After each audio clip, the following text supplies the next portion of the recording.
Paalala po lamang, ang impormasyong aming ibabahagi ay para sa layuning pang-impormasyon lamang at hindi opisyal na payo ukol sa tulong at regulasyon ng kung saan mang seksyon ng gobyerno, Pilipinas man o Japan. Mga dapat gawin pagkatapos ma-divorce sa asawang Hapon.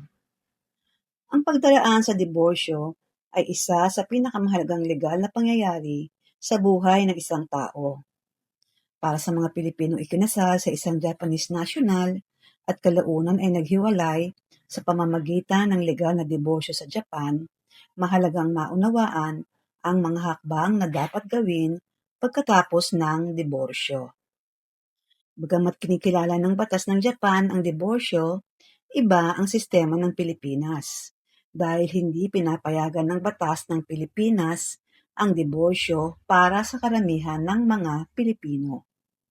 Dahil dito, may mga espesyal na proseso na dapat sundin upang maging maayos ang legal na katayuan ng isang Pilipino matapos ang diborsyo sa Japan. Una sa lahat, mahalagang makakuha ng opisyal na kopya ng lahat ng dokumentong may kaugnayan sa diborsyo. Kabilang dito ang divorce certificate o rikon todoke, juri shumeisho at ang kosekitohon na nagpapakita na opisyal nang natapos ang kasal. Ang mga dokumentong ito ay nagsisilbing pangunahing ebidensya na legal na nagkakaroon ng diborsyo sa Japan. Mainam ding kumuha ng opisyal na salin sa wikang Ingles kung ang dokumento ay nasa wikang Hapon lamang, lalo na kung gagamitin ito sa mga tanggapan ng Pilipinas o sa korte.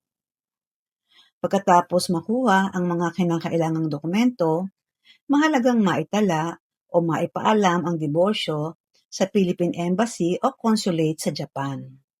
Bagamat may mga pagkakataong hindi ito agad na isasagawa, mas mabuting gawin ito sa lalong madaling panahon upang magkaroon ng record ang pamahalaan ng Pilipinas tungkol sa pagbabago ng civil status ng isang Pilipino. Karaniwang hinihingi ang passport, marriage certificate, divorce documents, at iba pang kaugnay na papeles bilang bahagi ng proseso.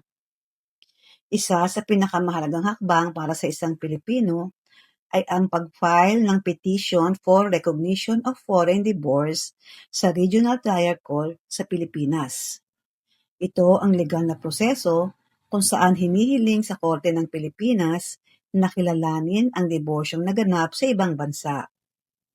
Mahalaga ito dahil kahit legal nang hiwalay ang mag-asawa sa ilalim ng batas ng Japan, maaaring manatiling married pa rin ang record ng Pilipino sa Pilipinas hanggat walang desisyon ang korte na kumikilala sa naturang diborsyo.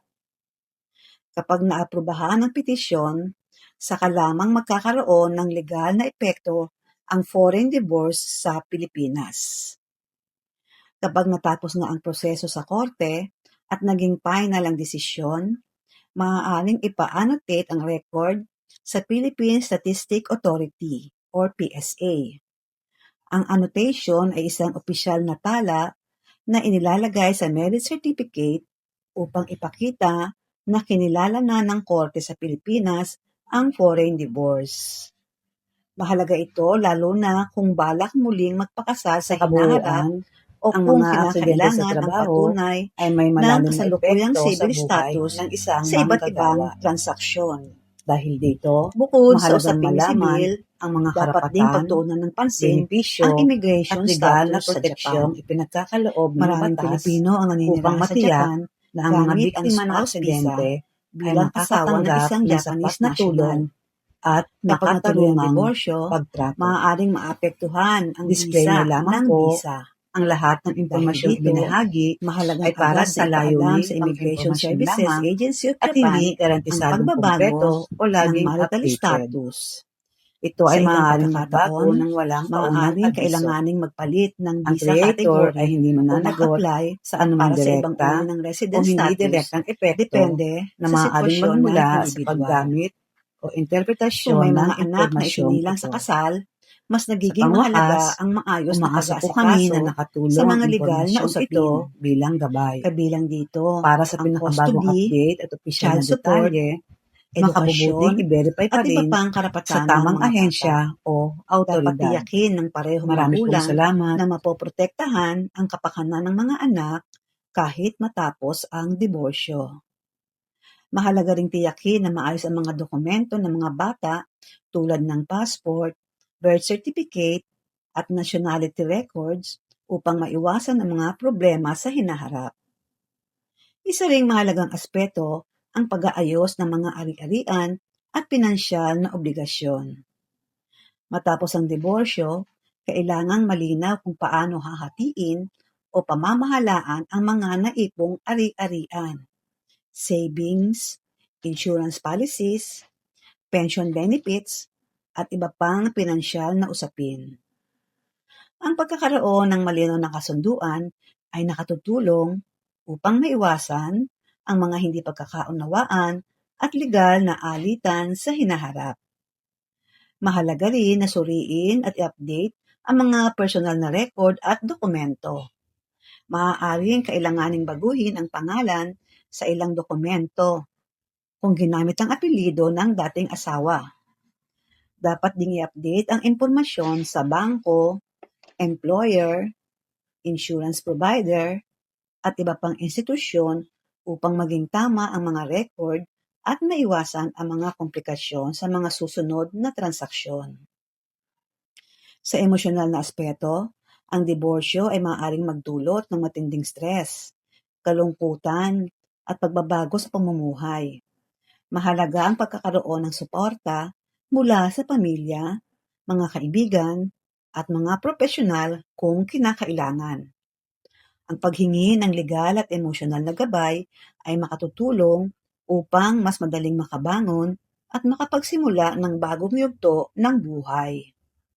Sa kabuuan, ang diborsyo sa isang hasawang Hapon ay hindi nagtatapos sa paglagda lamang ng mga dokumento sa Japan.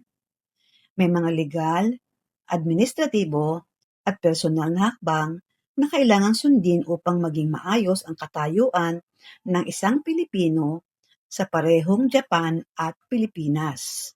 Sa pamamagitan ng wastong pagproseso ng mga dokumento, pagkilalang ng diborsyo sa Pilipinas, pag-aayos ng immigration status, at pagprotekta sa kapakanan ng mga anak at ari-arian, masisiguro ang isang maayos at legal na paglipat sa panibagong yugto ng buhay pagkatapos ng diborsyo. Disclaimer lamang po, ang lahat ng impormasyong ibinahagi ay para sa layuning pang-impormasyon lamang at hindi garantisadong kumpleto o laging updated. Ito ay maaaring magbago ng walang paunang abiso. Ang creator ay hindi mananagot sa anumang direkta o hindi direktang epekto na maaaring magmula sa paggamit o interpretasyon ng impormasyong ito. Sa pangwakas, umaasa po kami na nakatulong ang impormasyong ito bilang gabay. Para sa pinakabagong update at opisyal na detalye, makabubuting i-verify pa rin sa tamang ahensya o autoridad. Marami pong salamat.